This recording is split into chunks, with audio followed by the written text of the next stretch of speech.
کہ نبی کی بات کو چھوڑا کیونکہ یہ روزانہ کامن ہوگی. اب جیسے کل میں نے کہا کہ نبی پاک صلی اللہ علیہ وسلم فرمایا کہ تمہیں عرش کے خزانوں میں سے خزانہ نہ دوں. غور سے میرا بھائی اس کو سنیے گا. عرش کے خزانوں سے خزانہ نہ دوں, جنت کے خزانوں سے خزانہ نہ دوں. صحابہ نے عرض کی یا رسول اللہ ارشاد ہو صلی اللہ علیہ وسلم.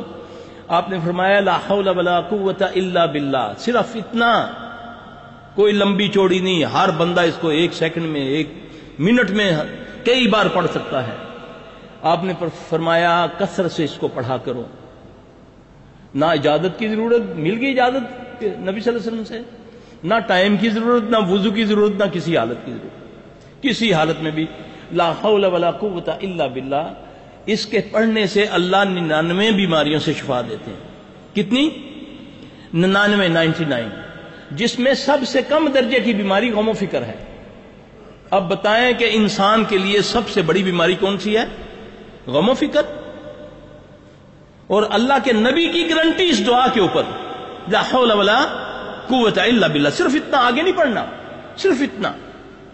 اب شیطان ملعون کو, لعنتی کو یقین ہے نبی کی بات پر کہ جو اس نے کہا حق ہے.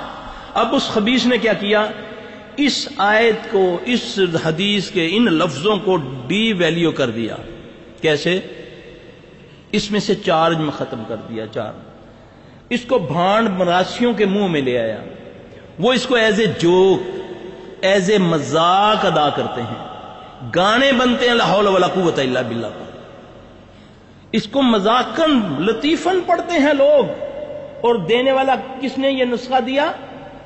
پیارے نبی صلی اللہ علیہ وسلم نے, کہ یہ عرش کے گئے خزانوں میں سے. پھر اس کی افادیت بتائی, اس کے فضائل بتائے کہ جو اس کو کثرت سے پڑھے گا اللہ پاک اس کو 99 بیماریوں سے شفا دیں گے, جس میں سب سے کم درجے کی بیماری غم و فکر ہے.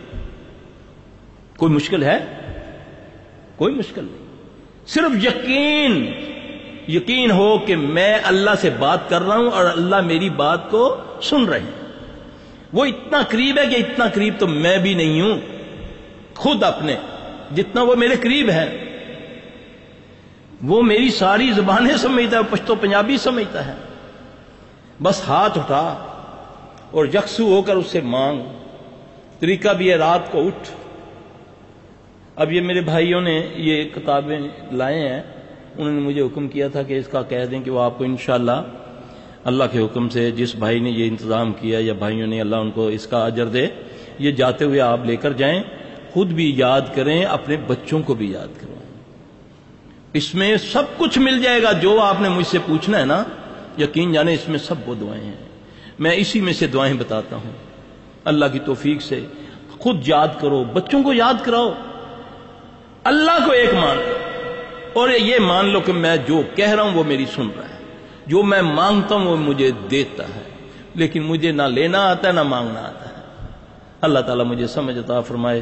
مجھے حکم کیا گیا تھا کہ بھائیوں نے کوئی سوال وغیرہ کرنے ہیں, لہذا تو میرا تو دل کرتا ہے میں اس موضوع پر بولوں. تو اب میرے بھائی جو کوئی سوال وغیرہ کرنا ہے وہ کریں انشاءاللہ. امید ہے کہ میں انشاءاللہ کوشش کروں گا کہ آپ